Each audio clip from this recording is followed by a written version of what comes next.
GG, c'est Mathilde Panot, la présidente du groupe LFI à l'Assemblée nationale. Bonjour. Bonjour. Mohamed Ben Salman, celui qu'on surnomme MBS, est à Paris. Il sera reçu par Emmanuel Macron tout à l'heure à l'Élysée. C'est le prince héritier d'Arabie Saoudite. Il est reçu, alors en grande pompe, il a été accueilli par Bruno Le Maire à l'aéroport. Est-ce que ça vous choque? Parce que l'Arabie Saoudite, il y a beaucoup de critiques, notamment sur la question des droits de l'homme, sur l'assassinat du journaliste. Mais en même temps, d'autres vont vous dire, oui, mais on a besoin du pétrole de ces pays-là. Malheureusement, ce ne sont pas des démocraties. Il faut faire avec. Bah non, je pense qu'il y a une question de respect des droits humains. Vous avez parlé de l'assassinat de ce journaliste que nous n'oublions pas. Et par ailleurs, sur la question du respect du droit humain, j'ai une pensée très forte aujourd'hui pour la question du Yémen, sur lequel des milliers, des dizaines de milliers de civils ont été tués. Et je crois qu'on ne peut pas, en quelque sorte, vendre les principes que nous avons sur la question des droits humains pour du pétrole, et que nous devons faire tout autrement et prévoir les choses et ne pas justement nous plier à ce genre de choses pour du pétrole. Ouais, mais concrètement, comment on remplit le réservoir des Français si Eh bien, ne traite pas avec ces pays-là? Regardez, je vais vous donner un exemple très fort. En ce moment, on est en train de parler des records des records de bénéfices de Total Energy. Total Energy vient de faire au second semestre 5,7 milliards de bénéfices. L'année dernière, ils en avaient fait 16 milliards. Ils en avaient distribué 8 milliards à leurs actionnaires. Donc, nous avons Total Energy qui est en train de se gaver, pendant que la majorité sociale de ce pays est en train de souffrir, ne sait même plus si parfois ça vaut le coup d'aller travailler, puisque vous vous retrouvez avec des coûts tellement exorbitants pour prendre la voiture que ça en devient un problème incroyable. Que faut-il faire? Nous avons appelé d'abord à une mesure d'urgence qui s'appelle le blocage des prix. Faire en sorte que à la pompe, tout le monde ait une essence à 1,50 €, qui ne se retrouve pas, non pas sur la question du trésor public, mais qui se retrouve prise sur ceux, justement, qui sont en train de se gaver. Et je parle notamment de Total Energy. Ça, c'est une mesure d'urgence. Ensuite, la deuxième chose, nous avons des exemples, notamment l'Espagne, qui est en train de faire une taxe sur les super profits et une taxe sur les profits bancaires, qui permet à tout le monde de prendre le train gratuitement. Au moment où 40% des Français ne peuvent pas partir en vacances, je pense que, par exemple, faire en sorte que des gens puissent partir en vacances, n'utilisent pas leur voiture, eh bien, c'est une chose qui est intéressante. De même que quand nous appelons depuis des années sur la question des transports publics gratuits, sur la question de remettre des petites lignes de train qui permettent aux gens de se déplacer, de leur donner une alternative, eh bien, je pense que nous en sommes arrivés là, et que nous payons aujourd'hui un manque de planification et d'anticipation. Donc il faut taxer Total et ses super bénéfices. Eh bien oui, c'est ce qui permet de faire le blocage des prix. Vous savez, il y a deux écoles différentes. Soit vous jouez sur la question des taxes, mais à la fin, ça se retrouve sur la question de nos hôpitaux, de nos routes, puisque ça sert à ça, normalement, l'argent qui est collecté par l'État. Soit vous jouez sur la question du blocage des prix. Et le blocage des prix, ça joue du coup sur les fournisseurs. Et quand vous voyez les fournisseurs, ils vont plus nous fournir parce que... Ouh là, vous croyez que Total va partir... Non, le fournisseur, les pays pétroliers ne fourniront plus de pétrole à la France si on leur achète moins cher. Si on leur dit maintenant, écoutez, nous, on achète à ce prix-là et pas à un autre. Je vais vous dire, nous, on avait proposé on n'est pas en position de force, c'est ça que on je veux avait dire. proposé quelque chose avec Jean-Luc Mélenchon. Ça ne vous a pas échappé que l'inflation que nous sommes en train de vivre va avoir des impacts, et d'ailleurs des impacts qui se répercutent en chaîne sur beaucoup de pays. En ce moment, nous avons un gros problème sur la question des céréales. Et vous savez, cette question-là se joue d'abord et avant tout sur la question de la spéculation. Nous avions proposé... Et la guerre en Ukraine aussi. Oui, aussi, bien sûr. Mais il y a à la fois la guerre en Ukraine et aussi de la spéculation qui se fait sur cette question-là. D'ailleurs, c'est la même chose sur le pétrole. Hein. Enfin, quand même, on pourrait... il y a les deux. Il y avait une demande très forte. Oui, mais on pourrait produire plus de pétrole. Ils ont décidé de baisser justement parce que ça permet de profiter à certains. Comment? C'est pour ça qu'on n'est pas en position de force. Par exemple, une des propositions que nous avons faites, c'est de proposer à l'Algérie d'avoir un accord avec eux sur justement le prix des céréales hors spéculation, et d'avoir justement un accord énergétique avec eux qui permettrait sur un temps court de pallier à l'urgence de la situation, c'est-à-dire cet hiver. Mais je vais vous dire, ce qu'il faut faire, c'est aller vers le 100% énergie renouvelable. Oui, parce que les seuls pays qui sont indépendants, ce sont ceux qui sont justement avec le 100% énergie renouvelable. Quels sont les pays qui sont 100% énergie renouvelable dans le monde? On n'y est pas encore. Si, enfin, il y a des pays, par exemple, en Amérique latine qui y sont. Mais mais par exemple, regardez, l'Allemagne est beaucoup plus avancée que nous sur la question des énergies renouvelables. L'Allemagne qui dépend du gaz russe, je suis pas sûr que ça soit un modèle. L'Allemagne, on va être obligé d'aider l'Allemagne parce que l'Allemagne dépend du gaz russe. C'est ça le modèle? Non, mais c'est ça le modèle que vous défendez? Non, ce que je défends, c'est l'indépendance énergétique. Ah oui, et l'indépendance énergétique, ce n'est ni le gaz ni le pétrole. C'est le nucléaire. ni le nucléaire. Mais si. Ben non, parce que quand vous aurez une guerre aux mines d'uranium, vous allez faire comment? Vous croyez qu'on a de l'uranium en France? Mais on en a, Et ça, en tout cas, on n'a pas de pétrole non plus. ça ne vous étonne pas Ni qu'en de ce moment, sur 56 réacteurs, il y en ait 29 à l'arrêt pour plein de raisons différentes. Oui, parce qu'on a. Ça ne vous étonne pas que l'EPR, qui était le futur du nucléaire, absolument incroyable, qui devait coûter 3,3 milliards, qui devrait déjà être en fonctionnement depuis 10 ans, finalement coûtera au moins 21 milliards, ne fonctionne pas et qu'il n'y a, à part aucun EPR c'est qui bizarre fonctionne de dans le monde. vouloir justement être souverain sur son énergie et d'être critique sur le nucléaire, parce que finalement, c'est la seule énergie qui nous permette d'être quand même plus indépendants. Eh bien non, puisqu'il y a l'uranium, c'est ce que je viens de vous D'accord, mais expliquer. on est quand même plus indépendants. Je vais vous dire autre chose. Je vais vous dire autre chose. Est-ce que vous avez vu que nous sommes déjà à 4 dérogations qui ont été données pour le refroidissement des réacteurs nucléaires? Je m'explique. Vous savez quel est le fleuve le plus nucléarisé de France? C'est le Rhône.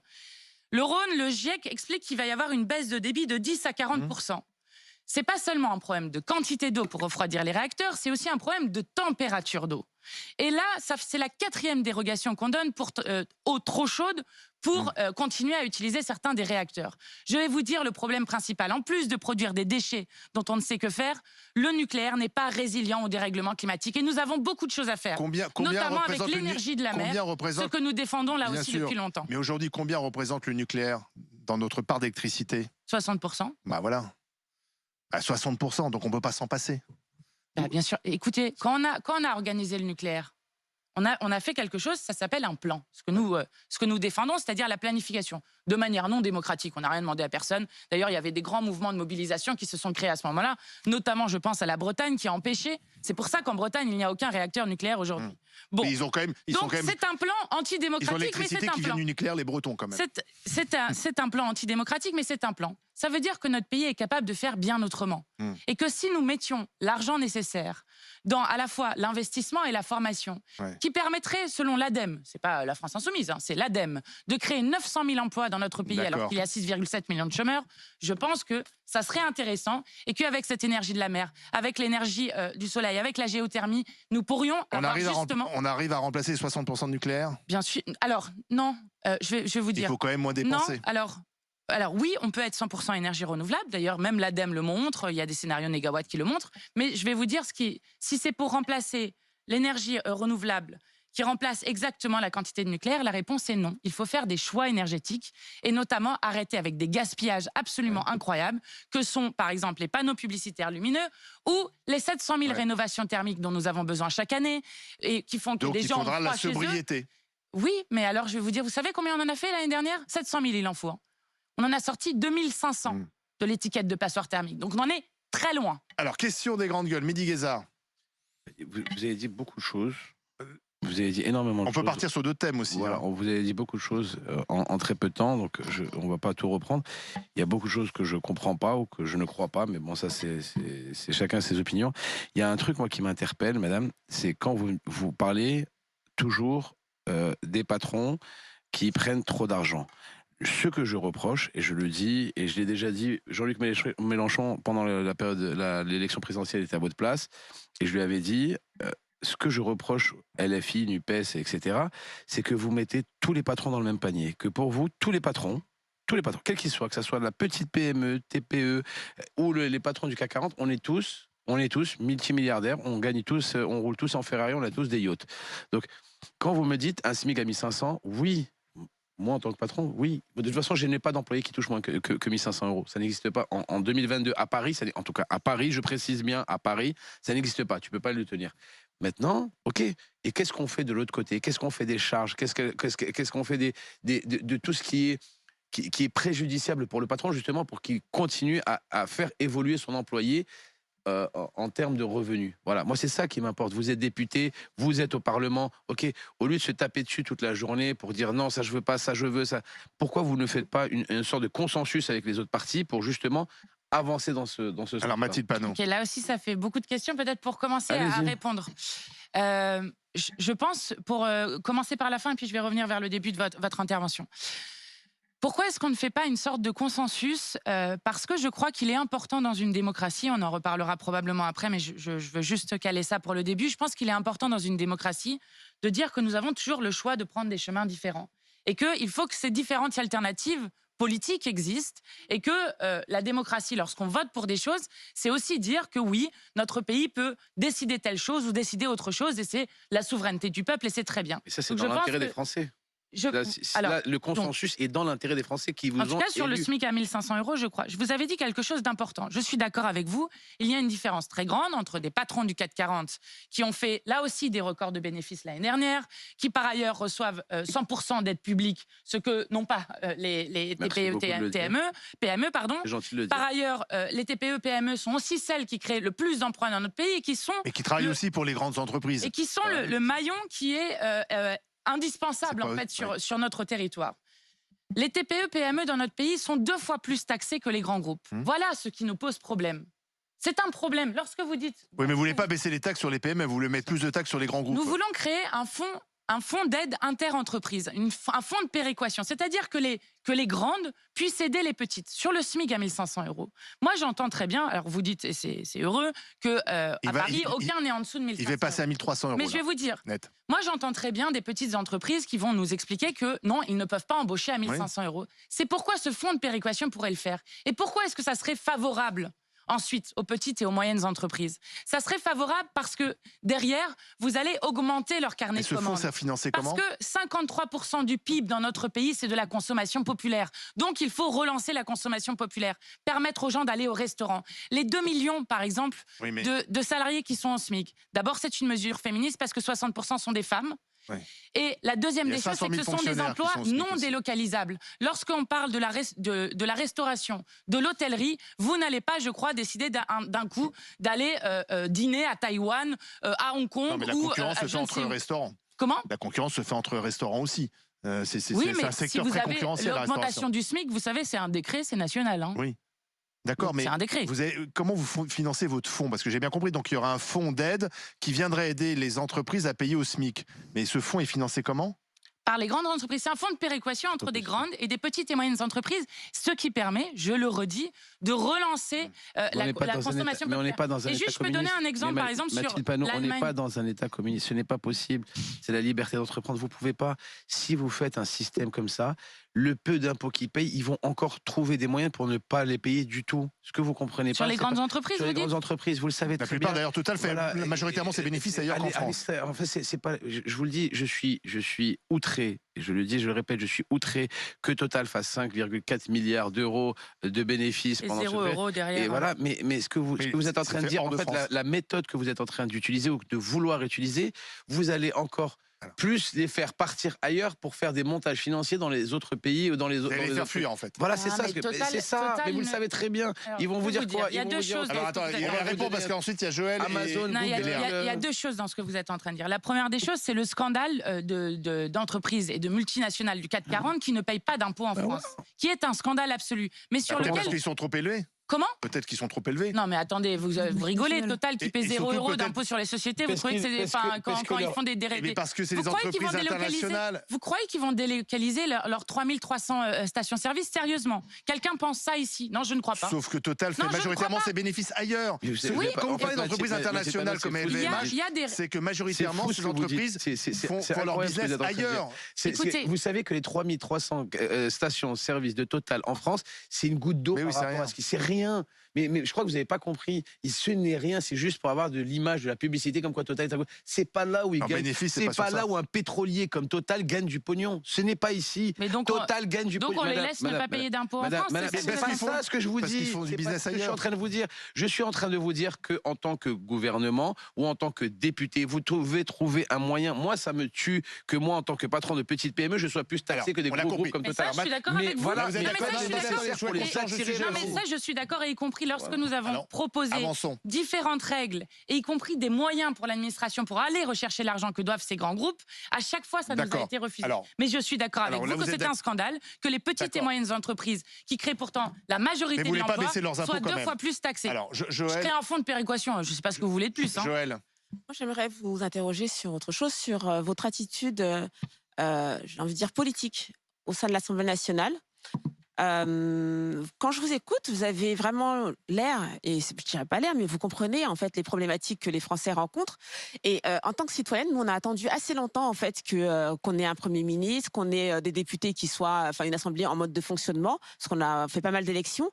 Et puis vous, quand vous arrivez, vous faites une motion de censure qui n'a aucune utilité, et vous le saviez très bien en fait que ça n'aurait aucune utilité et aucun effet. Et ça, je vous le reproche parce qu'en fait, pour moi, je l'ai vécu un peu comme faire reculer en fait des choses qui sont essentielles qu'on voit aujourd'hui, par exemple la loi sur le pouvoir d'achat, etc. Et créer en fait, avoir une politique un peu politicienne qui n'a aucun effet, qui n'est pas concrète pour les Français, qui n'aura aucun effet sur le gouvernement. Pourquoi est-ce que vous avez choisi justement de déposer cette motion de censure alors que vous saviez que ce serait un échec? Alors, parce que normalement, lorsque vous arrivez à l'Assemblée nationale, vous savez, c'est certes le président de la République qui nomme le Premier ministre et ensuite le gouvernement, mais dans nos institutions, et pourtant nos institutions donnent un pouvoir considérable à Emmanuel Macron, c'est ce que d'ailleurs on lui a reproché, dans nos institutions, c'est l'Assemblée qui donne la légitimité au gouvernement et à la Première ministre. Il se trouve que la Première ministre, pour la première fois depuis 30 ans, a refusé de faire ce qu'on appelle un vote de confiance. Le vote de confiance, c'est ce que vous faites au début d'un mandat parlementaire et qui permet en fait de délimiter qui est dans la majorité avec le gouvernement, dans la majorité présidentielle, même s'ils sont plus majoritaires, et qui est dans l'opposition. Et ça, c'est important en fait dans le Parlement parce que c'est ce qui détermine ensuite qui soutient et qui en fait propose d'autres choses, sachant qu'il y a différentes oppositions et qu'il n'y en a pas qu'une seule. C'est la première fois depuis 30 ans qu'une première ministre refuse de se plier à cette règle.